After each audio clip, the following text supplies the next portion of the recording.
হাইতির বিপক্ষে ব্রাজিলের সম্ভাব্য একাদশ। কার্লো আনচেলত্তি সাধারণত আক্রমণাত্মক ভারসাম্য বজায় রেখে দল সাজাতে পছন্দ করেন। হাইতির বিপক্ষে ম্যাচে ব্রাজিলের লাইন আপ কেমন হতে পারে তা পজিশন অনুযায়ী দেখে নেওয়া যাক। Goalkeeper Alisson Becker. লিভারপুলের এই অভিজ্ঞ গোলরক্ষকই থাকছেন পোস্টের 1 নম্বর পছন্দ। তার চমৎকার শট, স্টপিং ক্ষমতা এবং রক্ষণভাগকে গাইড করার অভিজ্ঞতা দলকে ভরসা দিবেন।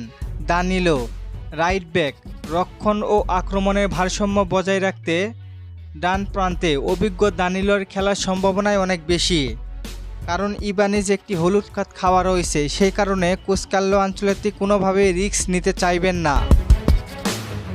মার্কোনহোস সেন্ট্রাল ডিফেন্ডার অধিনায়ক, পিএসজির এই তারকা ডিফেন্ডার রক্ষণভাগের নেতৃত্ব দিবেন। তার ট্যাকলিং ও রিডিং দ্য গেম ব্রাজিলের ব্যাকআপ লাইনে সুরক্ষিত রাখবে।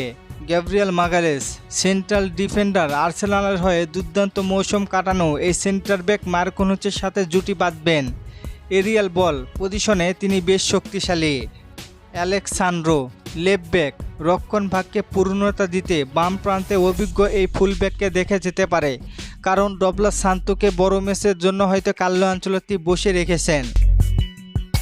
মিডফিল্ড ক্যাসমিরো মাঝমাঠের প্রধান চাবি শক্তি হিসেবে খেলবেন তিনি।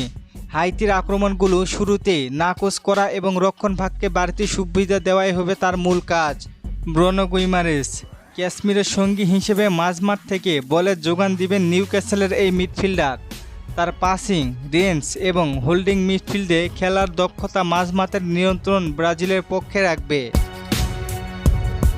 Attacking line Raphinha right winger, বার্সেলোনার এই উইঙ্গার তার গতি এবং নিখুঁত ক্রসিং দিয়ে হাইতির ডিফেন্স ভেঙে রাইট উইং দিয়ে বল বক্সে ঢোকাবেন।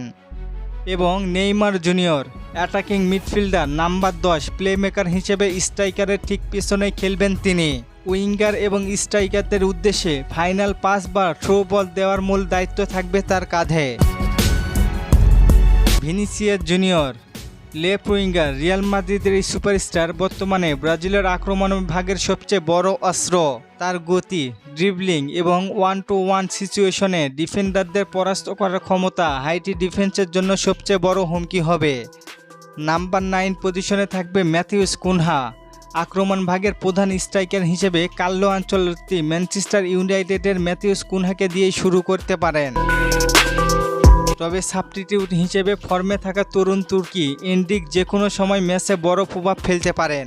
হাইতির বিপক্ষে এই ম্যাচে পূর্ণ 3 পয়েন্ট পাওয়ার লক্ষ্যে ব্রাজিলের বেশ কয়েকজন খেলোয়াড় অত্যন্ত গুরুত্বপূর্ণ ভূমিকা পালন করবেন। ভিনিসিয়াস জুনিয়র আক্রমণ ভাগের মূল ভরসা। নেইমার জুনিয়র স্কোয়াডের ট্রাম্প কার্ড। মাঝমাঠের নিয়ন্ত্রণ ক্যাসমিরো ও ব্রুনো গুইমারেস।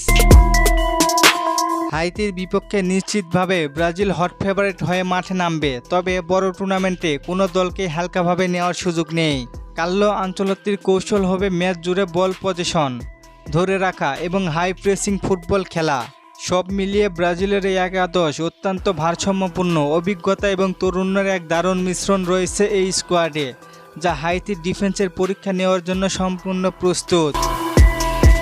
এই একাদশটি আপনার কাছে কেমন লেগেছে জানিয়ে দিন কমেন্ট করে। আর ফুটবলকে নিয়ে নতুন কোনো প্রশ্ন থাকলে করতে পারেন, পরবর্তী ভিডিওতে রিপ্লাই করব। ধন্যবাদ।